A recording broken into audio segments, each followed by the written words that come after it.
더불어민주당 성북을 여성위원장 구의원 정혜숙입니다. 안녕하십니까? 잘들 지내시죠? 코로나로 인하여 만나뵙지 못하고 이렇게 화면으로 인사드립니다. 2020년 더불어민주당 여성 공모사업을 저희가 선정이 되었는데요. 많은 분들을 이렇게 한자리에 모시고 공모사업을 성대하게 진행하면 참 좋은데 코로나로 인하여 만나뵙지 못하고 온택트로 저희가 진행을 하게 되었습니다. 강의는 총 3강으로 진행이 되고요. 화면으로나마 많은 참여 부탁드립니다. 저희가 평범하다고 생각했던 날들이 요즘은 다 특별한 날들이 되어서요. 저희가 평범한 날들이 빨리 돌아오는 그날이 될 수 있도록 다 같이 노력해서 이 위기를 잘 극복했으면 좋겠습니다. 성북 여성위원회 화이팅 하겠습니다. 감사합니다. 고맙습니다.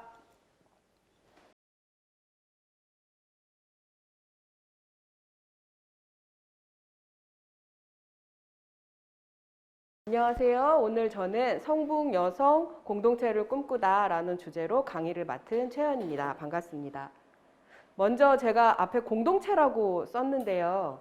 공동체가 뭔지는 우리 이미 다 알고 있잖아요. 그래서 제가 사전에서 한번 가지고 와봤어요. 두 가지의 뜻이 있다고 합니다. 첫 번째는 두 사람 이상의 조직체예요. 예를 들면 종교 모임도 있을 수 있고요. 반모임, 반상회 같은 모임도 있을 수 있고 저희 정당도 사실은 운명과 뜻을 같이 하는 조직체이기 때문에 공동체에 들어가요. 두 번째 뜻은 우리가 흔히 생각하는 장위동, 석관동, 월곡동, 성북동 할 때 그 성북구, 서울이라고 하는 혈연, 지연, 우정 같이 인간의 그 의사에 따라서 유기적으로 이루어져 있는 사회를 말해요. 우리가 지역사회 이런 식으로 얘기할 때 공동체라고 표현을 하니까요. 오늘은 이 두 가지 뜻에서 여러분들께서는 1번에도 해당하시고 2번에도 해당하시거든요. 그래서 이 두 가지의 공동체 이야기를 제가 말씀을 드리겠습니다. 요거 외국 사례인데요. 올해 2020년 6월이에요. 외국은 이렇게 산책을 많이 다니는 문화잖아요. 근데 한 사람이 자기 집에 이게 마당인데 울타리를 치진 않은 거예요. 그래서 이렇게 생긴 공간에 혹시라도 누가 침입하면 경보가 울리게끔 장치를 해놨거든요. 센서를. 근데 이게 허구한 날 울리더래요. 그래서 왜 울리나 봤더니 동네 옆집 애가 자전거 타고 지나가다가 이게 평평한 넓은 데니까 한 바퀴씩 돌고 가는 거예요. 경보는 계속 울리고. 그럼 이럴 때 집주인은 어떤 행동을 할 수 있을까요? 이 집주인은 이 아이의 행동을 제재하겠다라는 생각을 한 게 아니라 한밤중에 몰래 자기 집 마당에 나와서 자전거 트랙을 그려줘요. 애가 못 보게. 그러니까 이 아이가 트랙이 생겼네? 이러고 좋아라 하면서 그 트랙을 운전을 하는 거죠. 이때 경보기를 당연히 꺼놨겠죠. 그리고 아이가 손을 흔들고 카메라를 향해서 인사하는 거예요. 고맙다고. 근데 아이뿐만이 아니에요. 온 동네 사람들이 다 한 번씩은 산책 나가다가 트랙이 그려진 걸 보고 한 번씩 돌아가는 거죠. 집주인은 이런 말을 했어요. 비가 와서 그게 분필로 그린 거니까 지워지면 다시 또 그린대요. 더 다른 색깔로 조금 더 복잡한 코스로 예쁘게. 옆집 애들 말고 다른 아이들도 찾아와서 놀고 심지어 어른들 유모차를 밀고 온 엄마들도 신나게 유모차를 밀고 트랙을 달리더래요. 이 사람이 지켜본 바, 올해 이게 2020년 6월 토픽인데요. 옆집 아이는 타던 자전거 바퀴가 점점 커져요. 익숙해지니까요. 그리고 솜씨도 좋아졌대요. 코너를 도는 솜씨가 전보다 좋아진 거를 이 집주인이 느낀 거예요. 지루했던 올해 코로나 때문에 사실 다 집에 있었고 너무 우울했잖아요. 지루했던 올여름에 가장 즐거운 추억이 됐다. 집주인뿐 아니라 이 동네 사람들에게도 그런 거죠. 참 별거 아닌 것 같은데 내 집 마당 사유재산을 남들이 드나들 수 있게 연다? 이거 너무너무 힘든 일이에요.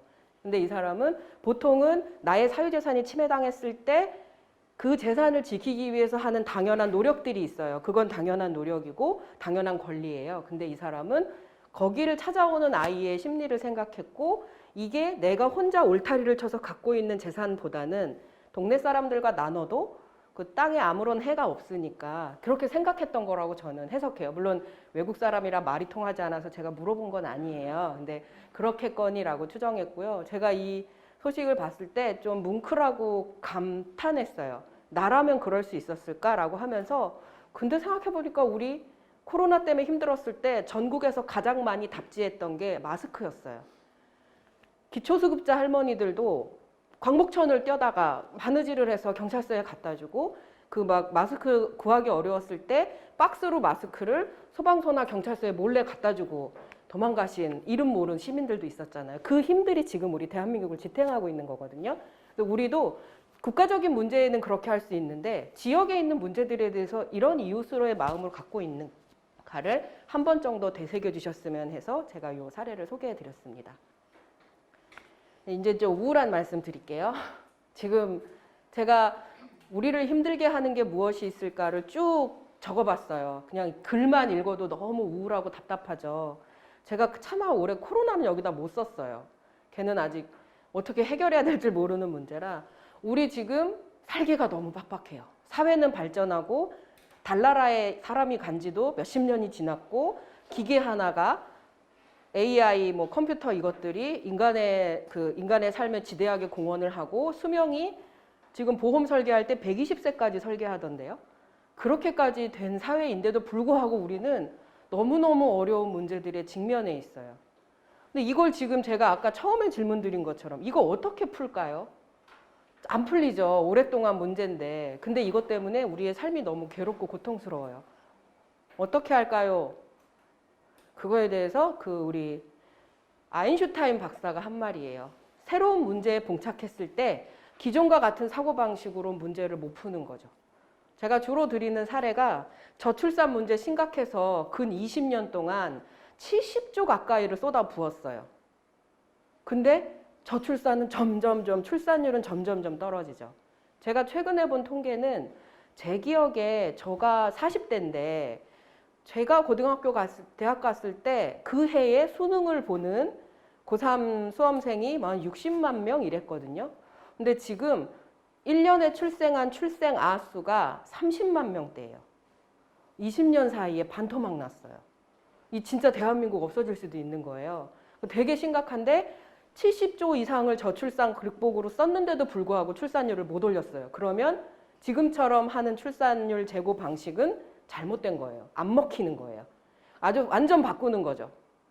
예를 들면 모든 20대, 30대한테 집을 무상으로 준다.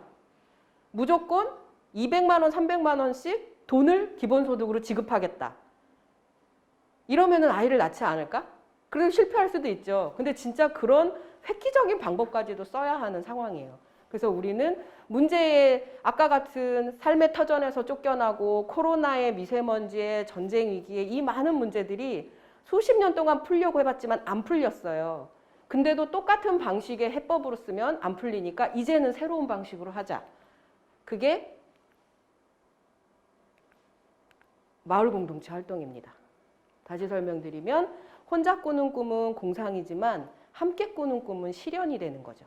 우리는 지금 우리가 함께 꿈꿔서 현실로 성북을 지역을 조금 더 살기 좋은 동네로 만드시면 좋겠다. 이런 제안을 제가 드리는 겁니다.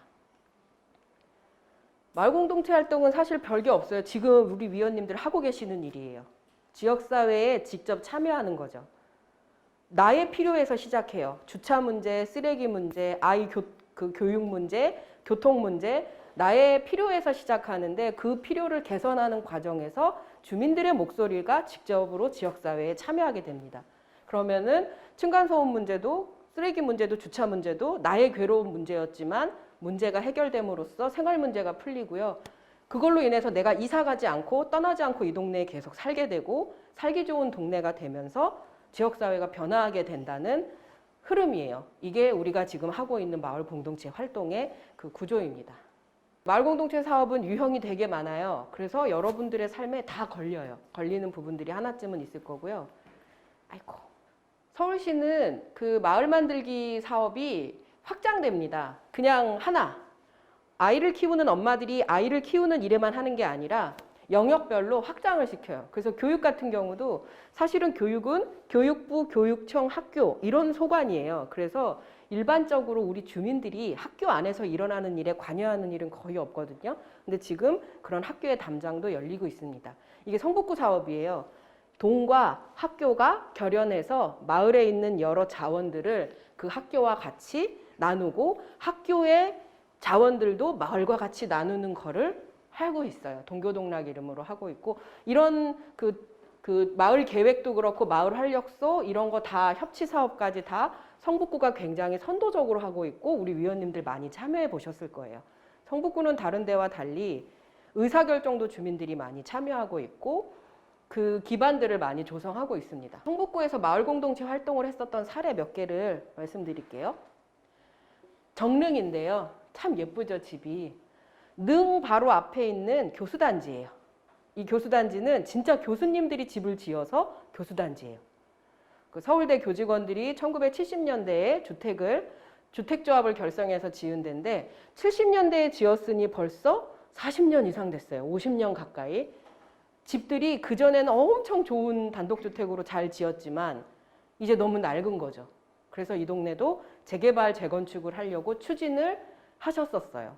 그 사이에서 계속 이렇게 아파트가 아닌 곳에서 살고 싶은 주민들과 집을 개량하고 싶은 주민들과의 충돌과 갈등이 있었죠.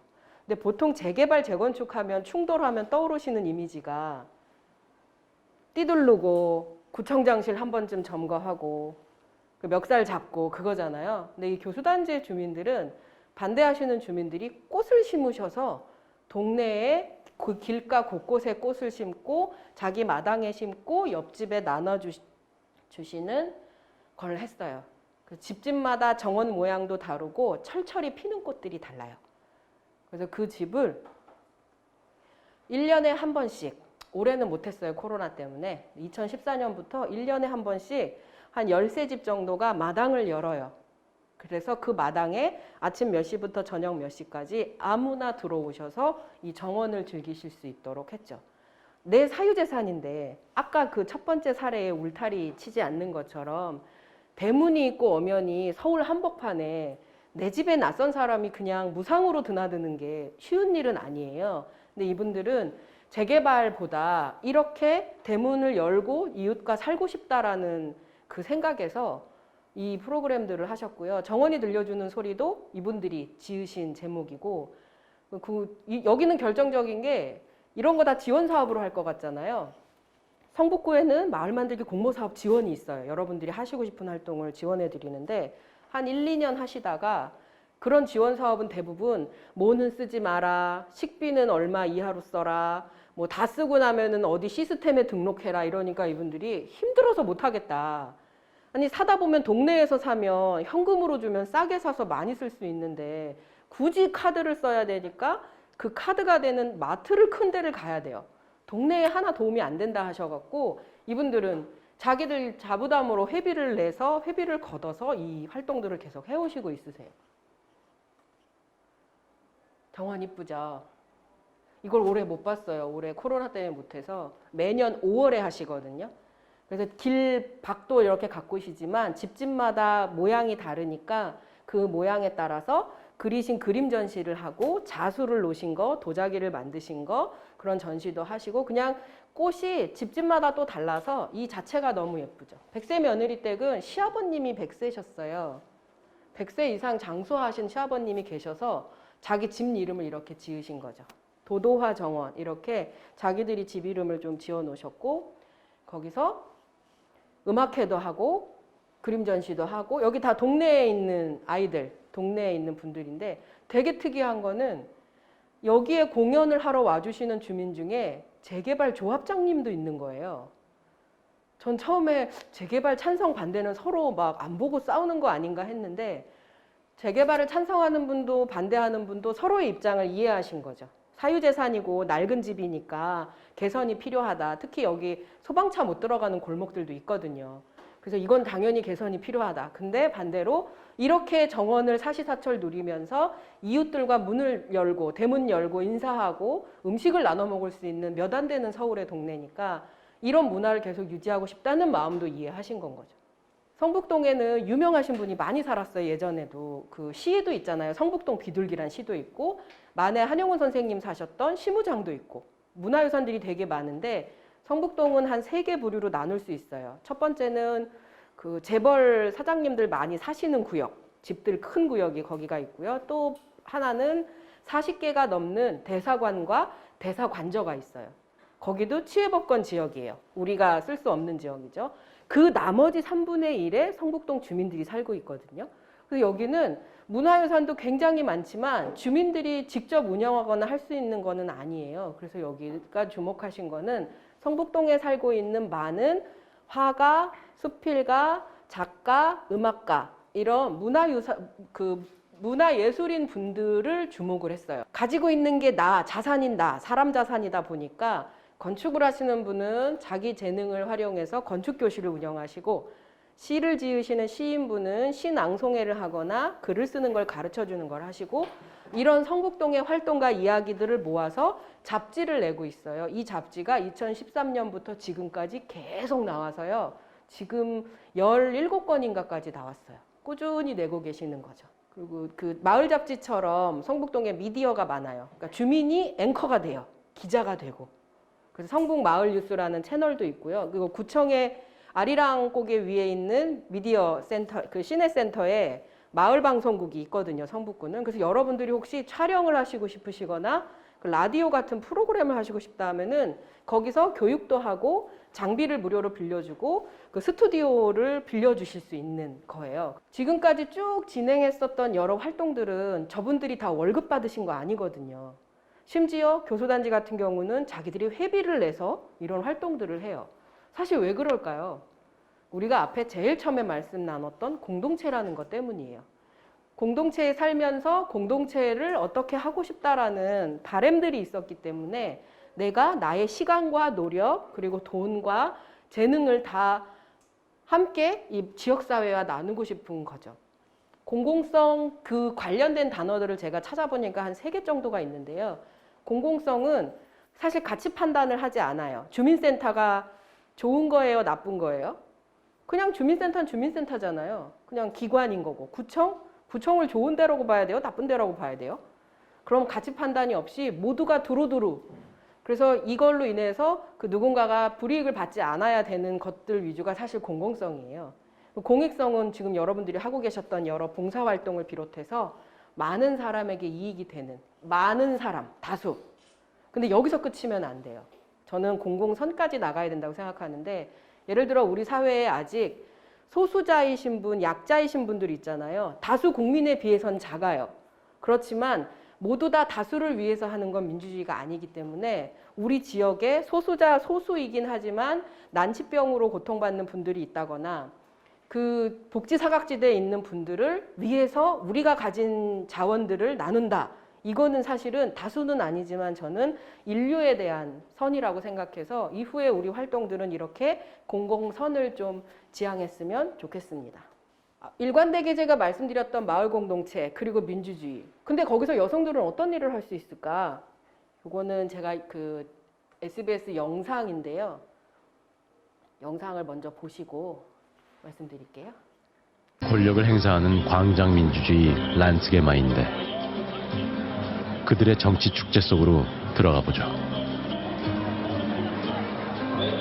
Beweisen wir an unserer Landsgemeinde wieder, wie wertvoll Gemeinschaften sein können, wie bereichernd das gemeinsame Politisieren sein kann. 주민들은 오랜 시간 준비한 법안을 자유롭게 발표하고 그 자리에서 바로 찬반 투표로 가부를 결정합니다.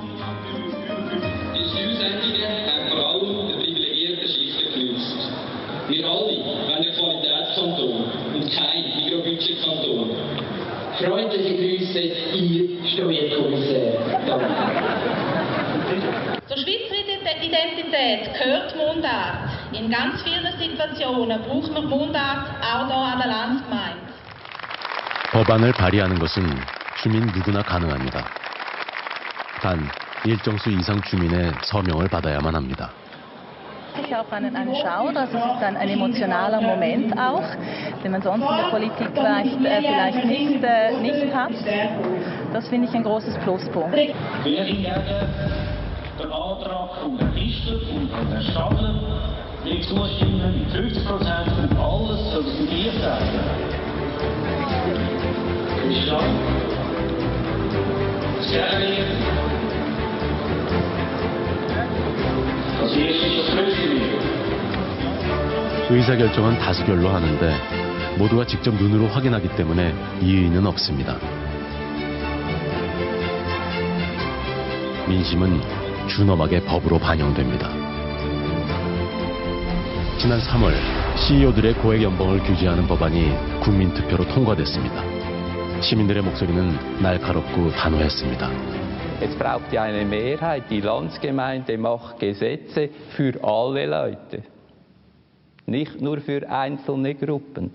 Sonst gibt es keine Mehrheit an der Landsgemeinde.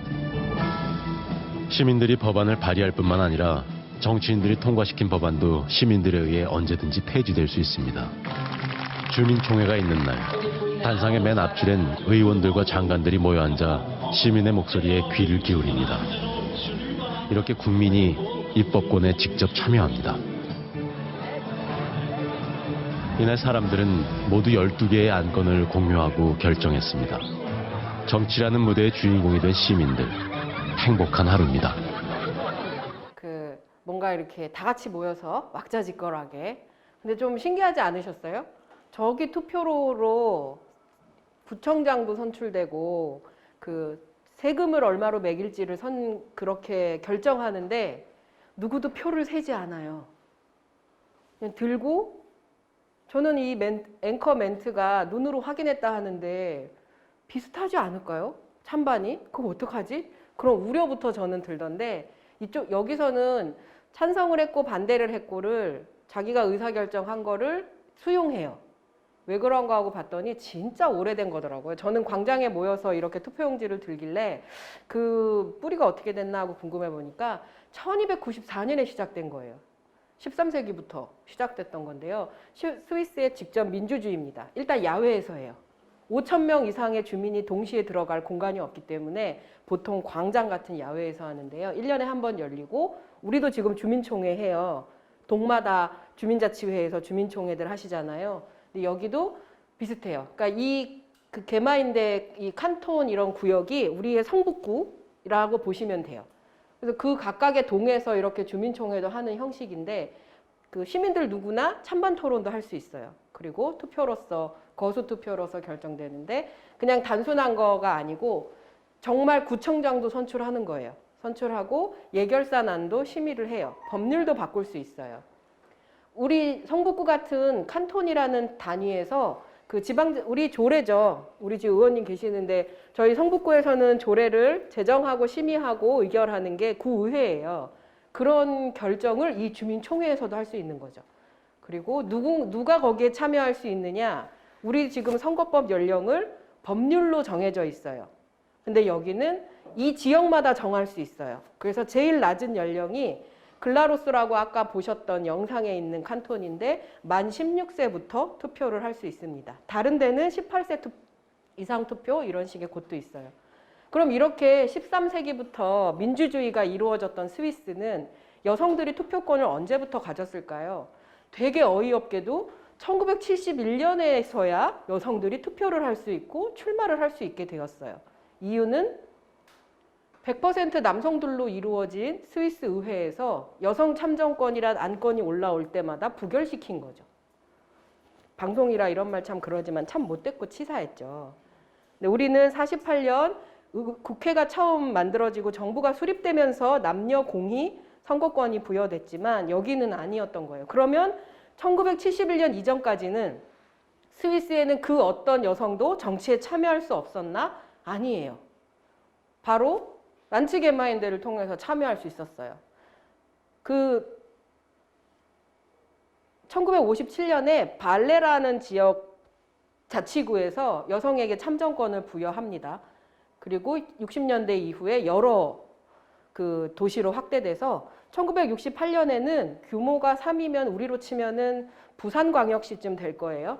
부산시 같은 제네바 수도가 있는 데죠. 거기 칸톤에서 여성 시장까지 나옵니다. 근데 웃긴 건 1968년에 제네바의 여성 시장은 여성이었지만 이 여성은 스위스 의회에 참정권이 없는 거예요. 이 얘기는 뭐냐면 정부가 해주지 않으면 지방에서 하면 됩니다. 비록 대통령은 못 뽑아도 우리 구청장은 우리 손으로 뽑겠다. 선거 연령 문제, 남녀의 차별 문제를 스위스 민주주의를 이 위까지만 주로 이제 생각해서 사람들이 이제 훌륭하다라고 하는데 저는 이 밑에를 더 주목했습니다. 이 여성들이 할 수 있는 일이었어요. 정부에서 안 해줘요. 남성들로 구성된 의회에서 안 해줘요. 해줄 때까지 기다리는 게 아닙니다. 우리가 할 수 있는 방법을 찾는 거죠. 그 되게 아이러니했던 거죠. 첫 번째 시장이 나온 이후도 지나고 나서야 그러니까 이 시장님은 본인이 내가 선출된 시장인데 부산시장인데 대통령 후보를 투표할 권리가 없었던 거예요. 그거를 지역에서 여성들이 했었던 겁니다. 스위스의 이런 직접 민주주의는 사실 지방에서 시작했고 지방에서 완성했다고 하면 됩니다. 우리는 지금 모든 거를 중앙의 입법, 국회에서 하는 법률에 의거해서 자꾸 내려오는 방식으로 생각하는데 이제는 이걸 보면은 뒤집을 수 있는 거죠. 정부가 해주기 전에 그래서 기본소득이라는 게 나오기 전에 서울시와 경기도에서 먼저 올해 재난긴급수당을 지급하겠다 하니까 정부도 화답해서 저희가 1차, 2차 지원금이 나갔잖아요. 1차 같은 경우는 특히나 되게 힘들었었던 지역경제에도 많이 활력이 됐다고 알고 있어요. 그래서 우리가 할 수 있는 일이에요. 여성들이 지역에 참여하는 활동을 통해서 정부에서 해주지 않는 일을 우리가 만들어낼 수 있습니다. 근데 제가 오늘 이제 여러분들께서 이제 우리 민주당원들을 제가 만나다 보니까 생각해 봤어요. 근데 민주당은 그냥 이 존재 자체가 민주주의와 이 공동체를 위해서 지켜온 정당이었더라고요. 1955년에 처음 창당을 했는데 창당했던 이유가 그 당시 이승만 자유당이 독재하는 것에 반대해서 결성된 정당이에요. 그러니까 여기는 태생 자체가 우리 민주당은 태생 자체가 공동체를 위한 가치를 향해 왔던 거죠. 지금까지 쭉 일관되게. 그래서 제가 당 홈페이지에서 지금까지 있었던 대선 포스터들을 봤는데 이미 1960년대에도 빈익빈 왜 사회가 가난한 사람이 자꾸 가난해지는 사회여야 되냐 그러면 안 된다. 이런 식으로 세도 정치하는 정치들은 바꿔야 된다라고 계속 주장을 해왔었고 그런 활동들을 했었던 정당인 건 거죠. 기억하시죠? 지금은 결식아동들이 없게 하기 위해서 아예 서울은 무상급식을 시켰어요. 그 무상급식 시킨 사람이 당선되진 못하셨지만 한명숙 전 서울시장 후보로 나오셨을 때 무상급식을 가치로 거셔서 그 이후에 그분은 당선이 안 되셨지만 무상급식이 우리 사회의 기본값으로 자리 잡게 해주신 거예요. 그 민주당의 공약이었거든요. 지금은 누구도 아이들 차별 없이 밥 먹어야 된다라고 인식하세요. 그런 정책들을 우리 민주당이 해왔고 특히 저는 저 카피 보고 되게 다들 뭉클하셨죠. 사람이 먼저다. 근데 지금 우리가 앞에 살펴본 여러 어려운 점들을 봤을 때 사람이 살기가 참 힘든 세상이에요. 특히 올해 같은 경우는 모두에게 다 힘들었는데 가장 힘든 계층이 누굴까 생각해 보면 사람이 제일 힘들면 자기 목숨을 버리잖아요. 자살률이 한국은 굉장히 심각해요. 근데 코로나 때 약간의 변동이 있었습니다. 올해 보건복지부가 2020년 상반기에만 조사해 보니까 기본적으로 자살률이 다 줄었어요. 근데 60대, 80대쯤에서 한 10%씩 늘었거든요. 어떤 계층은 40% 이상 증가했어요. 작년에 비해서. 어떤 계층이었을까요? 상상하기 힘드시겠지만 20대 여성이었어요. 20대 여성은 작년에 비해서 40% 이상 자살을 하고 있어요. 자기 삶을 저버리고 있어요. 그렇게 앞길이 창창하고 미래가 전도유망한 우리 대한민국의 20대 여성들이 삶이 살기가 힘든 거예요. 그런 삶은 지금 저도 20대가 아니고 이미 지났기 때문에 제 자식도 있는 것도 아니어서 사실 그 20대를 접할 기회가 없었어요. 근데 모르는 사이에 우리 사회에 이런 사람들이 있구나. 그들을 위해서 민주당은 과연 어떤 정책을 할 건가를 정책으로도 당연히 당에서도 결정하시겠지만 우리 당원들, 특히 우리 여성 당원 의원님들께서 말씀을 해주셔야 돼요. 관심 가져주자. 함께 살아야 한다. 왜냐하면 우리는 민주당은 이런 가치를 지켜왔던 곳이기 때문에. 그리고 산업 현장에서 지금 너무 많이 죽고 있어요. 저도 수치를 봤더니 제가 사무직으로 일했어서 잘 몰랐나 봐요. 1년에 하루에 2명, 3명씩은 일을 하다가 죽는 거예요. 안전이 보장되지 않아서. 지금 무슨 전쟁터도 아닌데 최소한 사람을 일을 시키려면 안전해야 되잖아요. 그 정도는 기업이 책임을 져야 한다라고 우리 정부에서 해줘야 해요. 그렇게 하기에 어렵다면 우리가 관련 대책을 만들어라라고 우리 당원들이 요구를 해야 되는 거죠. 왜냐하면 우리는 지금 민주당이 시작했던 의미와 지켜왔던 가치가 일관되게 공동체와 민주주의를 지향했기 때문이라고 제가 감히 여러분들께 호소를 드리겠습니다.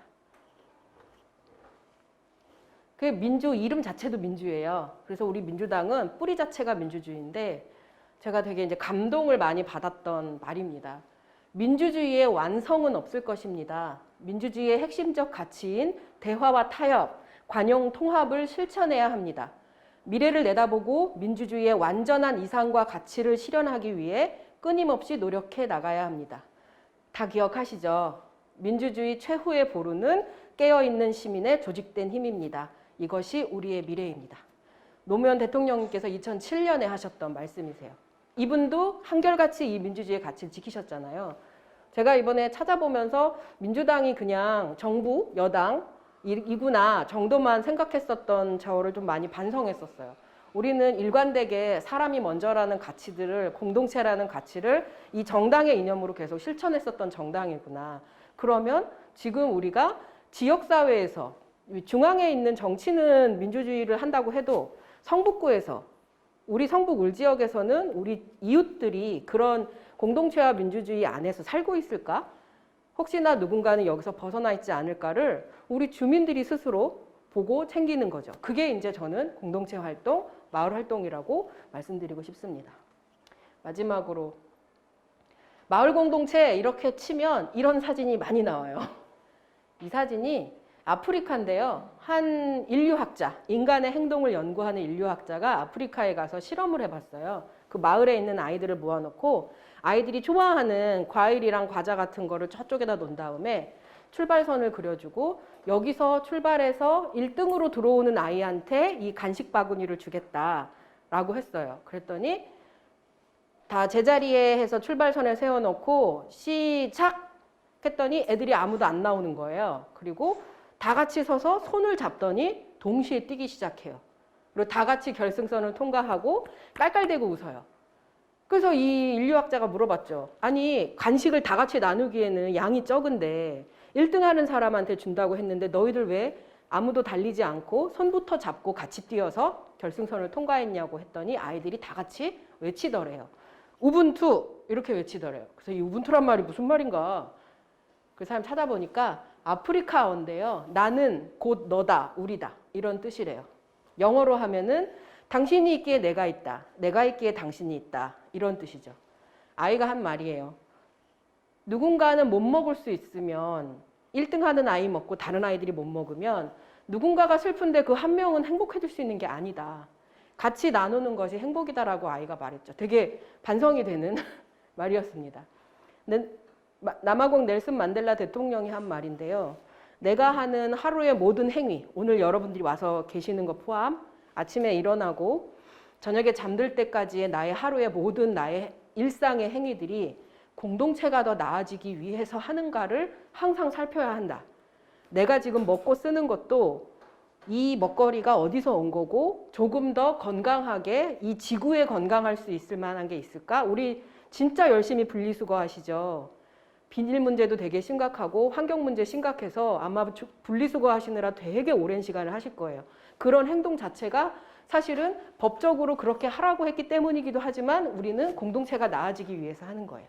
그러면 여러분들의 집 주변, 뭐 아파트면 아파트 단지, 주택이면 골목, 동, 성북구, 서울시, 대한민국, 세계 이렇게 우리 공동체가 나아지기 위해서 하고 있는가를 계속 생각해 봐 주셨으면 합니다.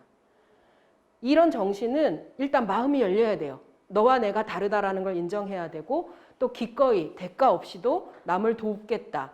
그렇지만 내가 생 돈을 내서 돕기는 어려워요. 내가 할 수 있는 거 내가 가진 걸로 남을 돕겠다. 그래서 서로 다른 생각이 있다라는 걸 인정하는 것에서 출발하면 성북구의 마을 공동체가 여러분들이 지금까지 해오셨던 것을 그대로 하시는 거라고 저는 생각해요. 그래서 조금 더 나아질 것이다라고 생각하고요. 마지막입니다. 요거는 제가 꼭 수업하는 말미에 이제 말씀드리는 건데요. 왠지 아프리카에 이렇게 좋은 게 많아요. 이렇게 퍼오고 있는데 요거는 저희 같이 한번 읽으면서 오늘 마무리를 해볼게요. 시작. 멀리 함께 가주실 거죠? 감사합니다.